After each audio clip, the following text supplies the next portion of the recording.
చలో నెక్స్ట్ మిగతా వార్తల్లో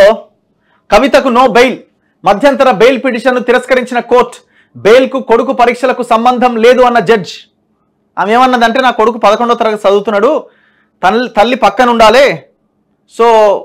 బెయిల్ ఇవ్వండి అని ఆమె రిక్వెస్ట్ చేసుకున్నది బెయిల్కి మీ కొడుకు పరీక్షలకు సంబంధం లేదమ్మా మీకు బెయిల్ ఇచ్చే అవకాశం లేదు అని ఆ బెయిల్ పిటిషన్ని తిరస్కరించింది కొడుకుకు ఎగ్జామ్స్ ఉన్నాయని కోర్టును ఆశ్రయించిన కవిత బెయిల్ ఇస్తే సాక్షులను ప్రభావితం చేసే అవకాశం ఉందన్న ఈడీ వాదనతో ఏకీభవించిన న్యాయస్థానం సాక్షులను ప్రభావితం చేయలేరంటే నమ్మలేమని ఆ తీర్పులో వెల్లడి ఆమె మీద నమ్మకం లేదు మీరు సాక్షులను ప్రభావితం చేయను అని మీరు అంటున్నారంటే మీ మీద నమ్మకం లేదమ్మా మీకు బెయిల్ ఇచ్చే అవకాశం లేదని చెప్పింది చేసిన పని అంతా సారాదంతా దొంగ పని మళ్ళీ ఈమెకు కొడుకు గుర్తొస్తున్నాడు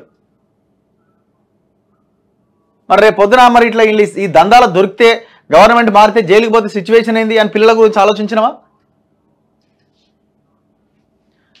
చలో నెక్స్ట్ మిగతా వార్తల్లో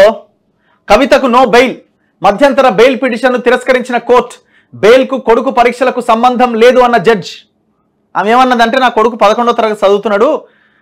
తల్లి పక్కన ఉండాలి సో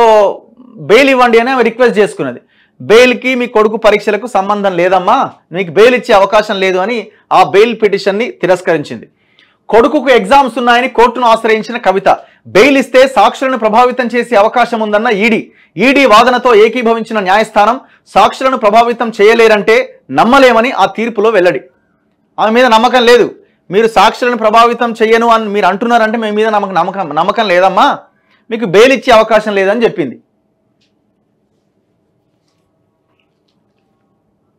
చేసిన పని అంతా సారాదంతా దొంగ పని మళ్ళీ ఈమెకు కొడుకు గుర్తొస్తున్నాడు మరి రేపు పొద్దున మరి ఇట్లా ఈ దందాల దొరికితే గవర్నమెంట్ మారితే జైలుకి పోతే సిచ్యువేషన్ ఏంది అని పిల్లల గురించి ఆలోచించినవా